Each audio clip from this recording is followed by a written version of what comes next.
What's going on, guys? I'm just gonna go over buff trolling gear, artifacts, possible spec, and show you guys what I'm running. Let's get into it. First off, the gear. I'm running all troll gear because it still is a troll power. You'll still be trolling. And the mods are as following. Weapon is going to be replenishing adapter. Head mod is going to be dependent on your power. Mine's is quantum, so I'm using Event Horizon. That's the group shield and power. Escalating replenishing proc.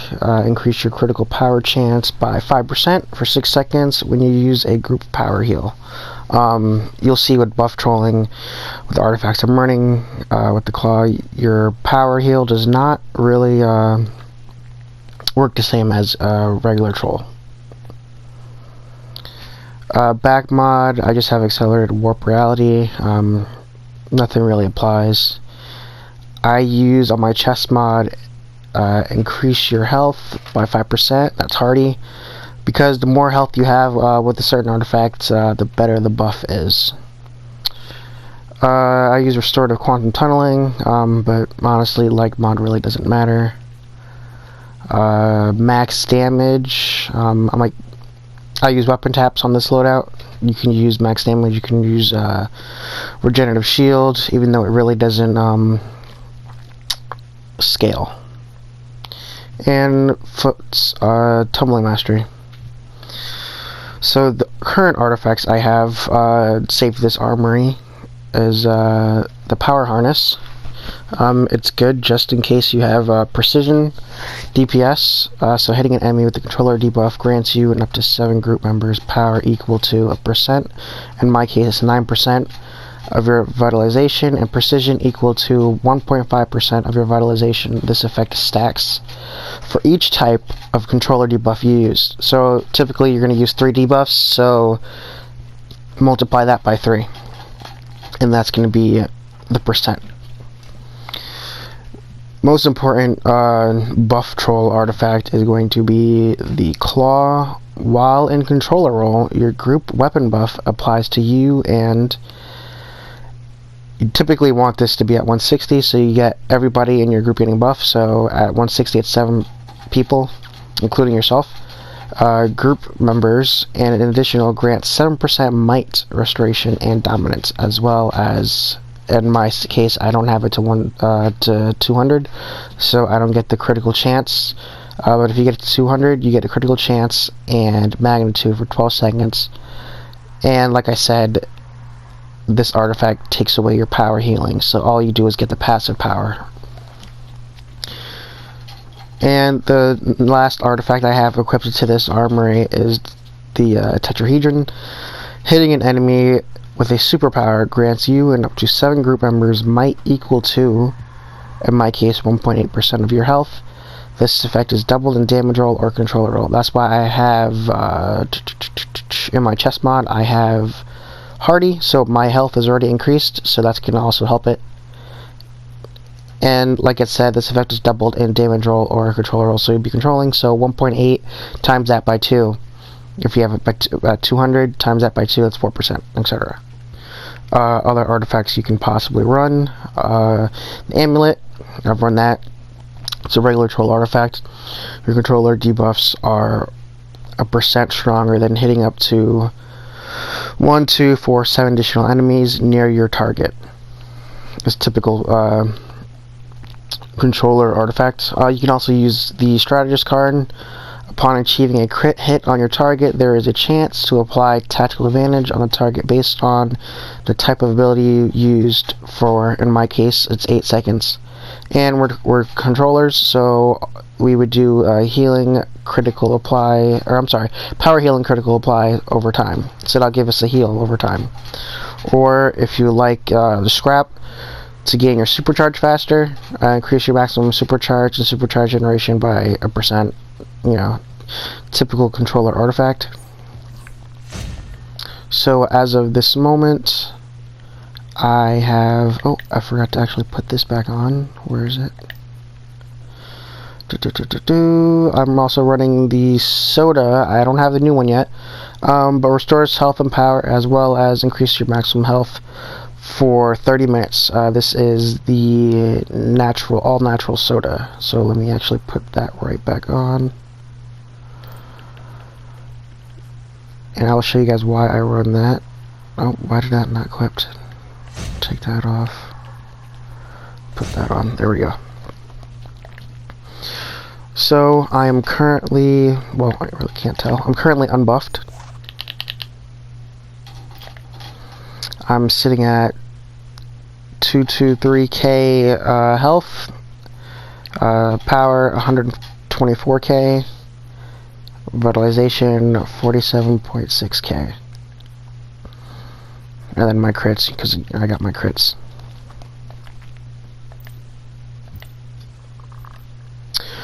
Augments, adaptive augments rather. You can go with two options. You can go with vitalization. Those are basic controller augments, so they will buff your vitalization and your power.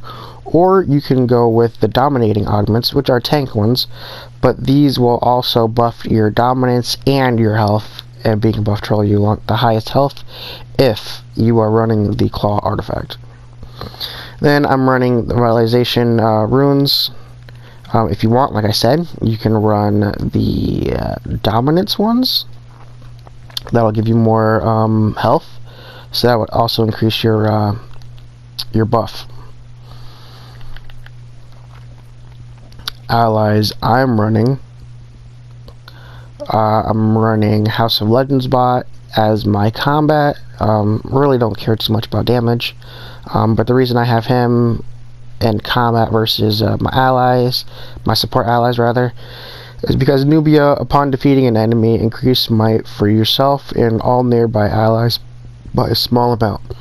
So you're going to be in raids, and those kills, you know, NPCs drop, that's going to count as you killing them as well, so you will get another buff from that. And I have Cyborg, and obviously everybody knows what this is. You generate a muzzle over 50%, you gain increased passive power over time for yourself. Alright, let's get into the loadout. It's quite simple.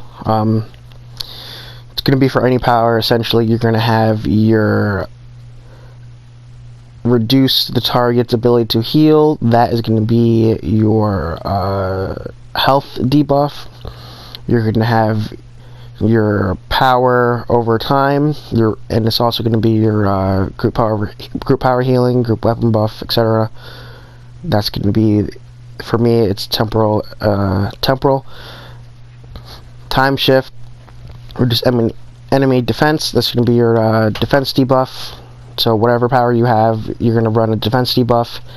And reduce the target's damage output. That's going to be your damage debuff. So you're always going to run a health debuff, your power over time, your defense debuff, and your damage debuff. And then you're going to run a shield for yourself. So I have quantum tunneling. It's an awesome shield.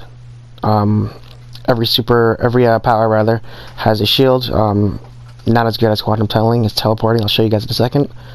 And then every controller power has a supercharge, which is a shield, and also a group power heal.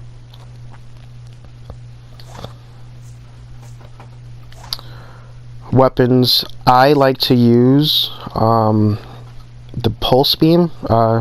It gives me decent heals as far as healing for power back, and it's only 3 skill points, 1, 2, 3.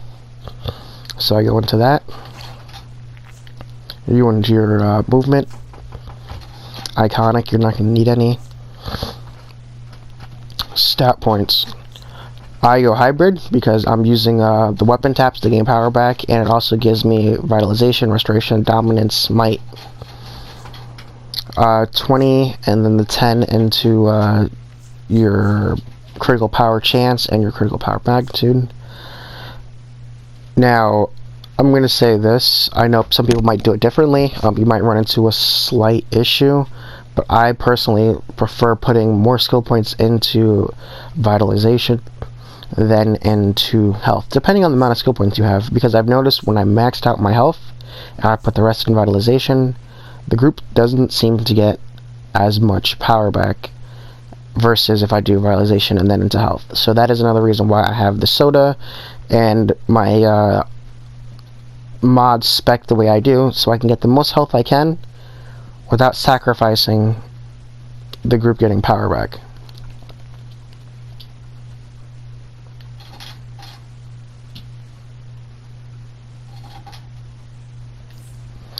So that's basically going to be everybody's buff troll spec loadout. Even for regular trolling, that's going to be your standard loadout 3D buffs, your power, heal, and your supercharge, along with your personal shield. So I will show you guys a clip of me power trolling. You guys see the difference between power trolling and buff trolling, so stay tuned for that.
Alright guys, we're back at it again, and now this is going to be your basic power trolling setup.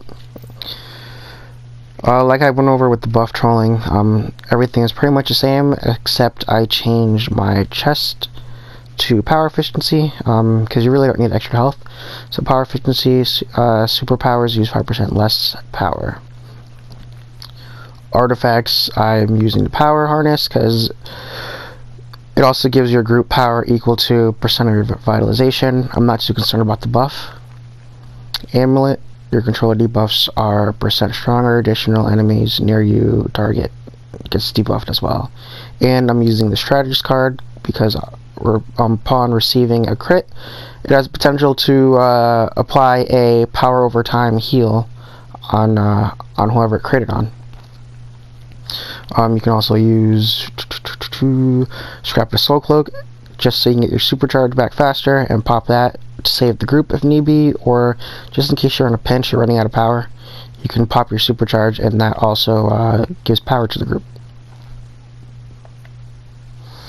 I'm sitting at 182k health, a lot less than when I was buff trolling, because health really isn't a big factor. My power 148k. And vitalization is 49.8k. And then obviously I have my regular percents.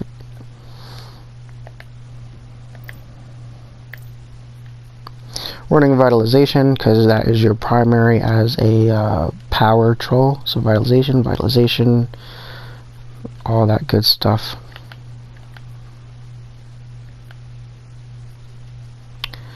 Allies, you can swap out. I would swap that out and put that there. Confirm. Because you're not really too concerned about buffing. That's what I had for my buff troll with Nubia. Nubia can go back to your combat ally or wherever you want, and then you're going to be stunning. So I put House of Legends bot. You get power back from stunned enemy NPCs. And then Cyborg 50%. If your generator mods are above 50%, you gain increase passive power back.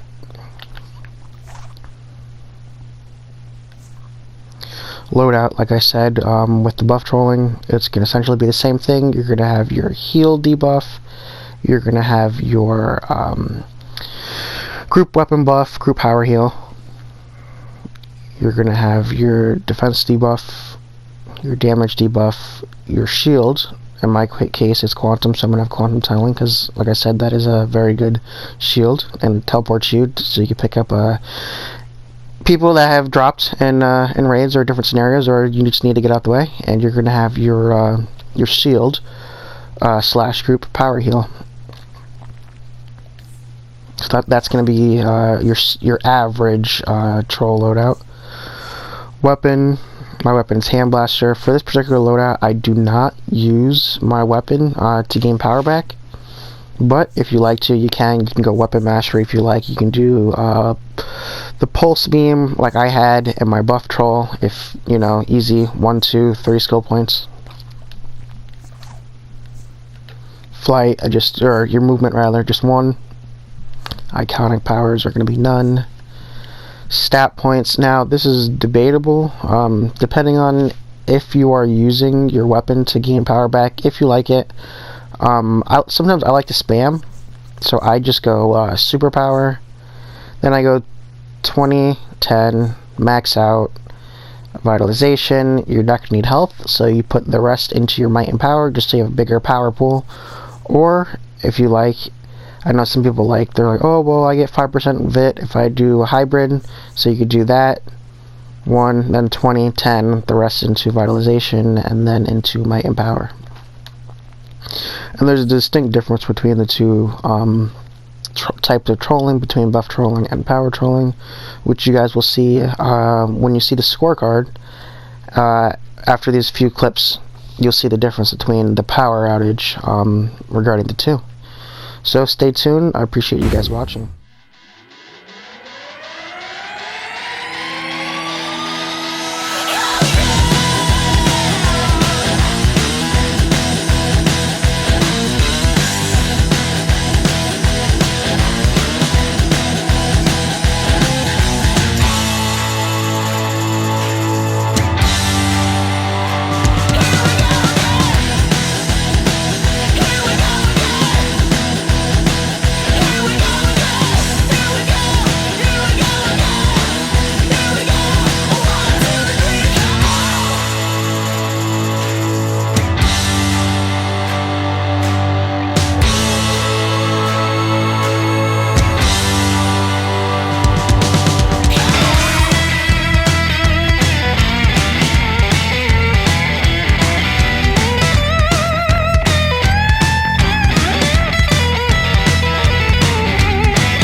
have enough power, I can still rewrite the world for justice. No, World Forger.